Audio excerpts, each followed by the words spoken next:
From the great halls of their house, there are assembled three who hope to one day be the world's greatest driving heroes. Created from the cosmic legends of the universe comes our team captain, the Vision, Bill Fisher. Their soon-to-be Wonder Woman, Vicky Fisher. Our Captain Marvel and head flight trainee, Jennifer Skripchuk.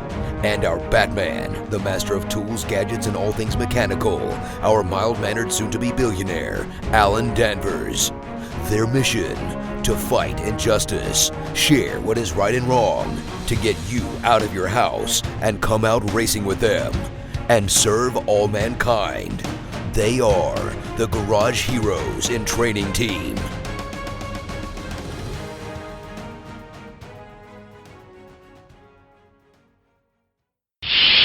Captain's Log Supplemental. Dominating with Dawson. Once you start racing, you'll start to know that the more information your driver can have, the better. One of the things that we found is that the Sentinel system allows you to be able to not only get your driver the information that they need, but also be able to share the information with the pit and anybody who's got internet availability. You can integrate your AIM data. You can integrate the driver tag, as in who is the driver in the car. You can also integrate in your standings and who is ahead or behind of you into the dash, as well as be able to see flag statuses in case there's a yellow flag or a red flag or a black flag. Hopefully none of those, but they do happen. This was developed by a fellow racer, former guest, James Candelaria, and he is seeing a lot of people using it in the SCCA, WRL, AER, and we are doing demos at our paddocks whenever we are at the track. It could be at a race or it could be at an HBD. If you're interested and want to come in and see how it is, we can give you a demo. And if you find that it's something that would be helpful to your racing, please use our discount code, which will save you 10% on anything that you buy. And it is creatively GHIT, GHIT, for Garage Heroes in Training. So hopefully you will find that the Sentinel system is as useful for your racing as we have found it for ours. Atomic batteries to power. Turbines to speed. You're ready to move up.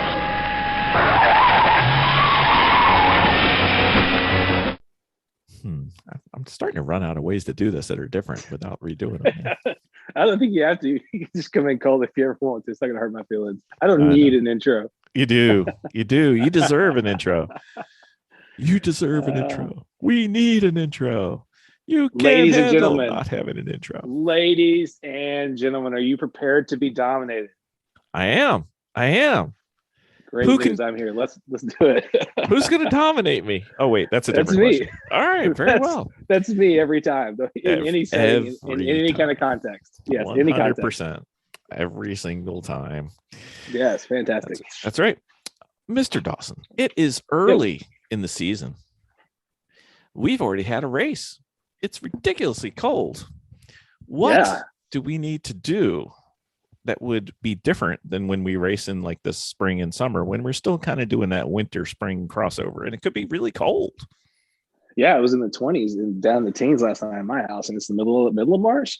When you're racing in the cold, there are a whole different set of considerations that you have to take into account. Correct? I definitely think there are, not only for the driver, but for the car and for the prep of the car. Yeah, exactly. One thing to think about right off the bat, if we're thinking the car and the car safety, is, are you with a series that's going to let you keep antifreeze in your block overnight, at the track or race, with like just enough antifreeze in there to keep the water from freezing? Mm-hmm. Because if not, if you're racing with a series that demands only water, which some do, you want to make a provision for keeping the block warm at the track or draining all the water out. Is that right? Yep. So that's a big thing to think about. You don't want to blast the freeze plugs out of your block if all your water without any kind of coolant in it or without any kind of antifreeze in it. Makes for quite a short day. One of the tricks that we were taught, I think it was our fourth or fifth race where it was cold and it was Road Atlanta.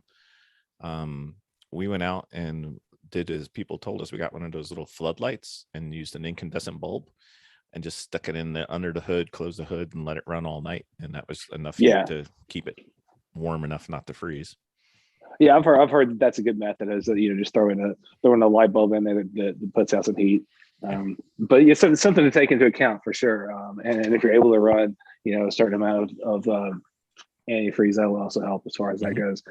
You want to think about covering up your windows more than you would during a summer race, just so you don't have to come in and deal with a bunch of frosted up windows. That's something to think about. Let's see. There's not much you can do about it in the car comfort except for maybe wearing an extra layer of Nomex underwear. What do you guys? You race in the Northeast in a lot colder area than we do. Do you guys do anything extra special to keep the driver more comfortable in the car? We try to. I mean, you've got limited options. So you most of the series you have to run with the window down, which I understand. The one that we haven't been able to conquer, and I've appealed to Ross Bentley, I've appealed to Alpine Stars, I've appealed to just about everybody, is your hands, especially if it's cold and wet. Your hands just take a beating, and you get out of the car, you're just out of luck. Got hooks, and so far that's just something you're just SOL. Yeah, do not wear nitrile gloves under your race gloves. No, terrible idea. You don't want this melting onto you. And also, once you're wearing rubber gloves, you get all sweaty in there, and it's the sweat might freeze. It could be a bad deal. Yeah. You don't want to wear anything underneath your Nomex that's not a natural fiber. It's something that can belt to you pretty much, right? I mean, if you're trying out for the Blue Man Group in Vegas and you want to have blue hands for the rest of your life, if you were to get in a fire, it's a great way to do that. You might end up with blue hands forever. Yeah. Yep.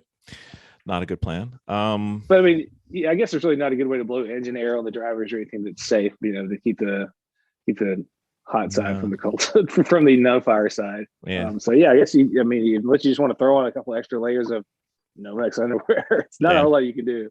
But also, I've raced in the 20s and 30s, and for me, by the time I get going out there, your heart starts pumping fast enough. You get enough adrenaline going, you're like a crackhead out there. I don't usually find myself thinking too much about it being cold, but also, like I said, we're racing in a relatively temperate climate down here. Yeah, I think the thing you got to worry about is, if you have a red flag or something where you're sitting for a while. It's miserable. Those are not good. And then, making sure your feet and hands get enough mobility. You don't want your feet falling asleep. That's bad for racing. Yeah, there's a NASCAR driver who's recently had problems with that. I think his name may be Tyler Reddick, maybe that guy. I don't know. He had to come off the track. He's had issues with it before. Recently, he had to come off the track early in a Winston Cup race or whatever. Sorry, I'm sure it's not Winston Cup anymore, whatever it is now. Sprint something. But, I don't know. Yeah, but it seems insane to me. Like, that's the reason you had to come off. I mean, if you can't feel your feet, you can't control the car.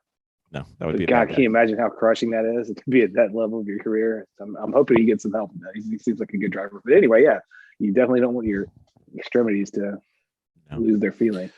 What about the car itself? Because the car is going to behave a little different. I don't think you can use the temperature as an excuse to change your brake fluid from .4 to .3 or anything like that. But the tires, especially, they seem to have a mind of their own, especially.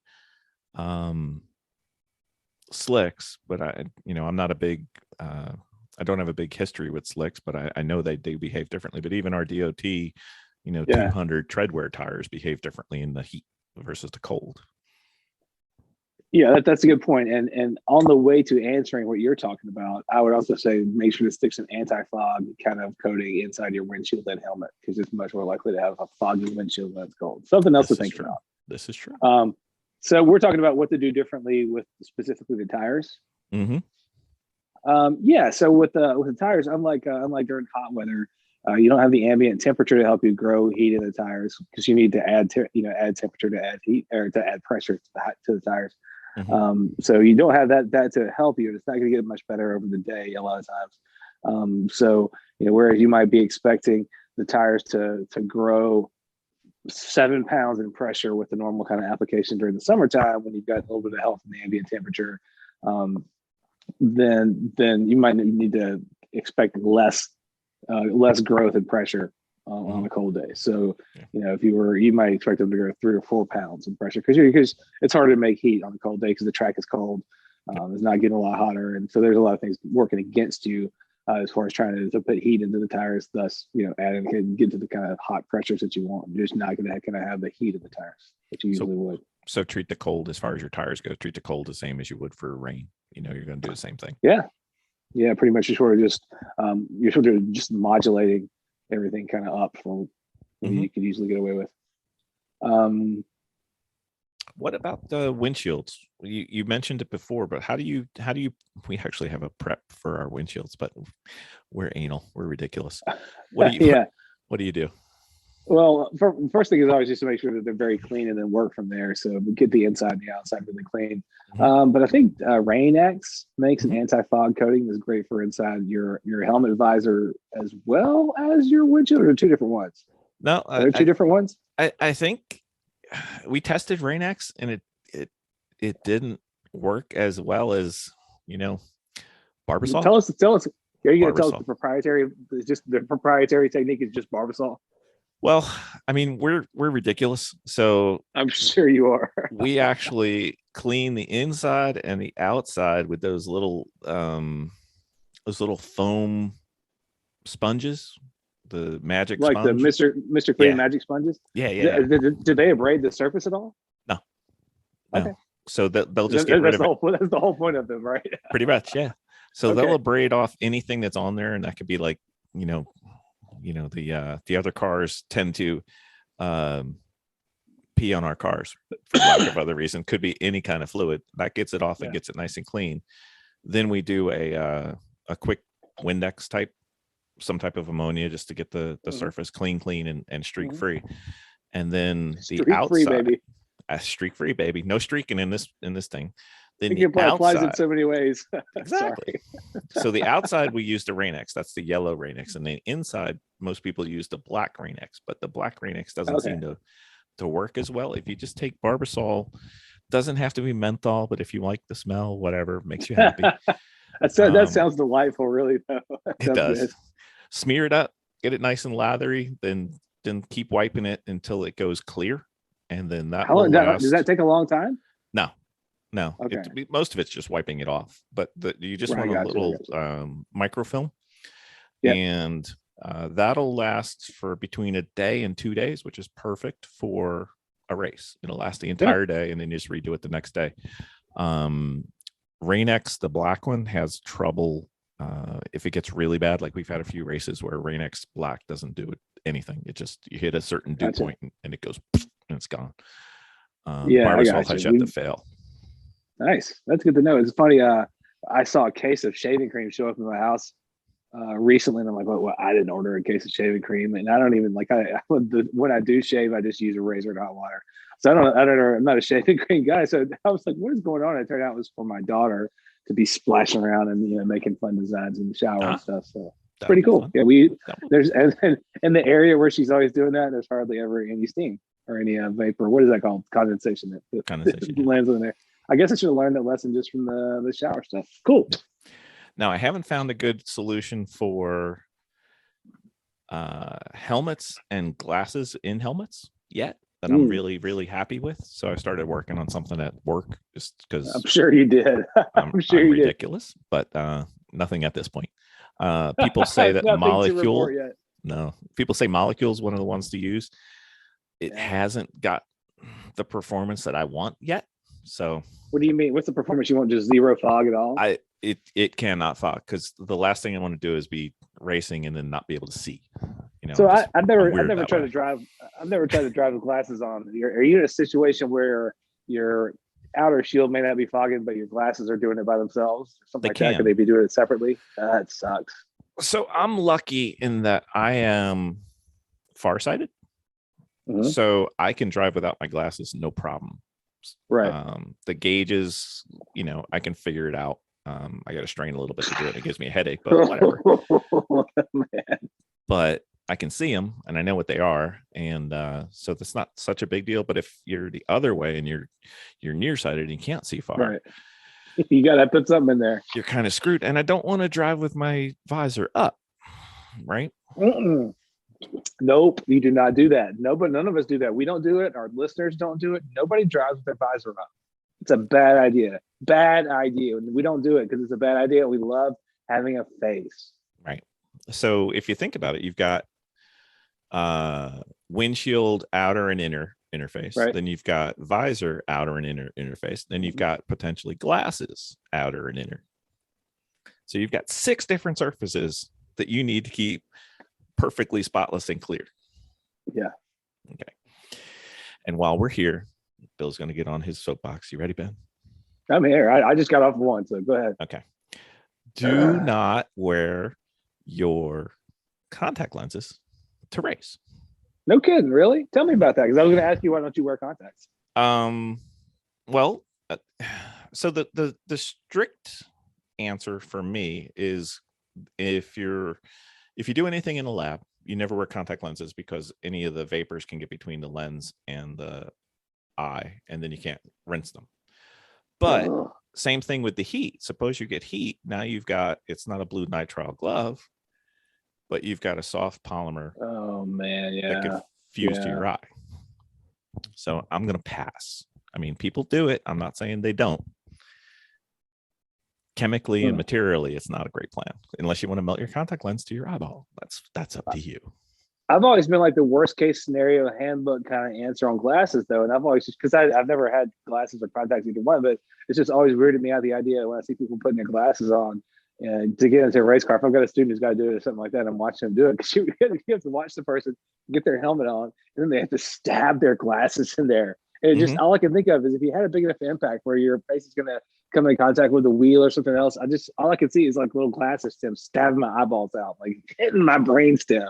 But I mean, I'm sure that's an irrational fear, and I don't even wear glasses. So what am I talking about? But that's always been the strike against glasses in my book is some crazy scenario where they could come back and attack you through your face or something. Which, now that I say it, sounds pretty ridiculous. I think we're going to have to get you some psychological experimentation, because this dream that you have about these glasses attacking you, Ben. I think I think you may have issues. I'll bring it up with my therapist. I can talk through it at the end of the week. That'll be great. That sounds like a plan. So I think we pretty much summarized, and we got off track a little bit, but I think we summarized, most of what you do. Now, do you do anything setup wise on the car different? Would you change brake pads? Would you soften springs or anything like that? Take off a sway bar? I'm not certain if there's a risk of a more slippery surface. If there's a risk that there might be a little bit of, I don't know, you know what I mean? Like there might be frost on the curbs or something like that to start the race. You might soften stuff up, or you might tell your driver to watch out for it. Because one of the most fraught times when you're racing in the cold is the beginning of the race. Yeah. Because everybody's stuff is fogging up just like yours is, and nobody can see. Everybody's trying to figure out where everybody else is, and you're trying to get some heat in the track for the very first time. So the track is really cold. Sure. Everybody's most likely to slide around at that time before the track gets rubbered in and get some heat. So, that's all things aside that we talked about. One thing to note is it's really tough to start a cold race. So beware that the starts are a time where it's like a very dangerous can be. So all other things considered, think about that too. But I'm not sure that we would do a whole lot different on setup other than just trying to soften our drivers and make sure everybody knows, hey, there's probably a little bit less grip until this thing really heats up kind of towards the middle of the day. That makes sense. Yeah, it does. Same thing with I know in the rain sometimes painted surfaces can be a problem. Would that be the same in the cold? You'd want to be a little careful around those? When you're out there on the first out lap or two, like that's when I'm going to find out what's the problem is when you're out there while the first lap everybody rides around with, making sure that all the transponders check out. And sometimes you get another one after that, but there's always at least a lap or two of riding around. That's when I'm going to go out there and kind of check out the places I'm not sure about. So I'm going to go kind of jump across the curbs. I'm going to go way out to the exit curbing and just going to see if anything feels slick while I'm out there and just figure it out from there. But that's kind of when I get those answers, if I'm lucky enough to be the one who gets to start the race. Does that make sense? It does. Go exploring. Yeah. You definitely don't want to be surprised at full throttle wheel to wheel next to somebody and say, oh, there's nothing here. Yeah. I mean, when you're riding around under caution laps at 3/10 or whatever, that's a good time to just give yourself a little space from the guy in front of you, and then just go kind of wailing across a section you want to find out about. Go through there, give yourself a little space, and then go romp through there at like 6/10, and it's slow down before you hit anybody. But yeah, if you're worried about something, kind of sling your way through there on that first lap and find out about it. And then hopefully you're going to be wiggling your car back and forth a little bit to get some heat in your tires. That'll be another way to kind of tell how much grip you have, right? Yep, for sure. You know what I never do when it's cold though, Ben? What's that? I never park my car and not race because it's cold. No, we go racing in the cold, but that's a fun time to race. Exactly. You know when's a good time to race, Ben? Every day. Every day. That's right. Why skip? Anyway. I wish I could. I wish you could race every single day. I know. What would you do if you won the lottery, Ben? Would you move closer to VIR? Or? I don't know. I mean, I'd probably have my helicopter just take me to it. But there you go. yeah, it's I think I would be at the racetrack a lot more days of my life. Mm-hmm. I have a mobile daycare that could go to the racetrack with me. That's right. We could do that. We could figure something out. Okay. You know what's stopping me from winning the lottery, Ben? What's that? I don't play the lottery. I don't either. I'm so dumb. Why am I not playing the lottery? We have one. We got the lottery. I just don't play it. The odds are much better if you play to win. It's because it's very poor odds if you don't play. The odds on winning go down really bad. That's right. My odds are abysmal. Very well. I think we've digressed. Ben, we're going to race in the cold. Sounds like a plan. All right. We can talk about it more when we find more problems with it. We will. I'm sure we will. Somebody will call in. Tyler, help us. Come see us, Tyler. Thanks, Ben. Thank you.